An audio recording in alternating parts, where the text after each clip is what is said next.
it takes out the stickiness in the air. So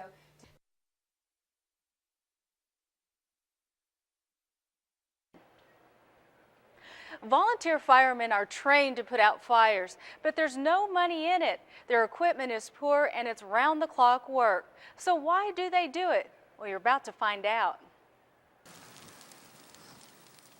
This is a familiar scene in the summer dry season. Grass fires whipped along by the ever-present Oklahoma wind. And in almost every case, some of the men who put themselves in harm's way to control the blaze don't get a dime for their hard work. Duty Rowe is one of those brave souls.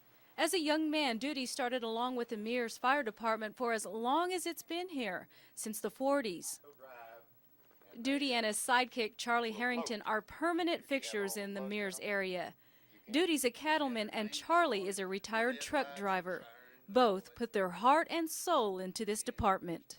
My wife enjoys me doing it, gives me something to do, and keeps me out of her hair something most of the time. Matter of fact, she has told me to, why didn't I move my bed and microwave up here? I spend so much time up here sometimes. But somebody had to put the fires out, and I was one of them. And so it was a volunteer act.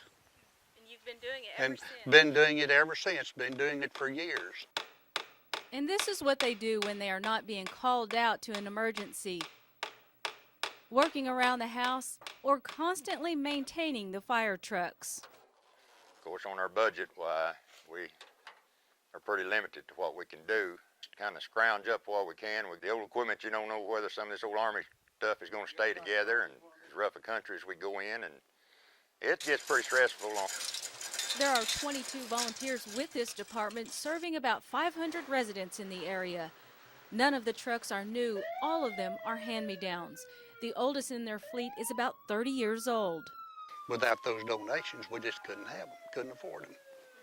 And they run into problems when it comes to maintenance on some of the older models. Some of the parts are no longer made, but somehow they make it work. To get by, it takes about $9,000 to operate on a yearly basis. This covers some maintenance on the equipment, utilities, and fuel to keep these machines going. Half the money is obtained through a grant and the other is gained through fundraisers. Since money's so scarce, these two put their own funds into the department. Charlie went out and bought this rescue unit. All that they put into this department isn't about the money, it's about serving the community. You have to want to help people, and I like people and like to help people, and that's why we do it. We feel pretty confident when we pull up. We're ready. Our adrenaline's flowing. We're ready to go. We got the water to do it too. And they just don't respond to fires. They're also medics and make house calls, among other jobs. Not only do they play these roles, the state is constantly placing more requirements on them. For example, training that usually comes out of their own pocket. And after spending a few days with these guys, you can truly tell they love their job. And that's what makes them our hometown heroes. For 7 News, I'm Neely Soodle.